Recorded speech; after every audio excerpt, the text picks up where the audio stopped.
Grocery shoppers these days, it seems, have a lot more options to put in their coffee or cereal than just a few years ago. In most supermarkets, the shelves near the dairy case now feature an array of plant-based extracts, made from soy, oats, nuts, hemp, or other alternatives, all in one form or another marketed as milk, even though they don't come from cows or other dairy animals. That's drawn complaints from the dairy industry and from lawmakers who represent large numbers of dairy farmers, who say non-dairy milks are effectively tricking consumers. Federal regulators, however, apparently disagree. The U.S. Food and Drug Administration on Wednesday issued draft regulations that would allow plant-based alternatives to continue calling their products milk, asserting that those companies aren't pretending to be dairy products and that consumers aren't confused by them.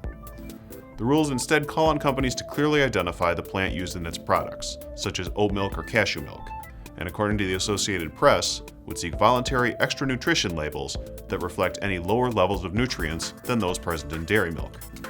Labels that indicate higher levels would continue to be allowed. The National Milk Producers Federation criticized the FDA's finding that milk represented a common and usual name that could be shared by plant-based rivals, but it praised the extra labeling guidelines. And though the proposal represents a victory for plant-based milks, industry groups nonetheless complain that they are already required to list key nutrients, and that the extra labeling admonishes them into a direct comparison with dairy milk.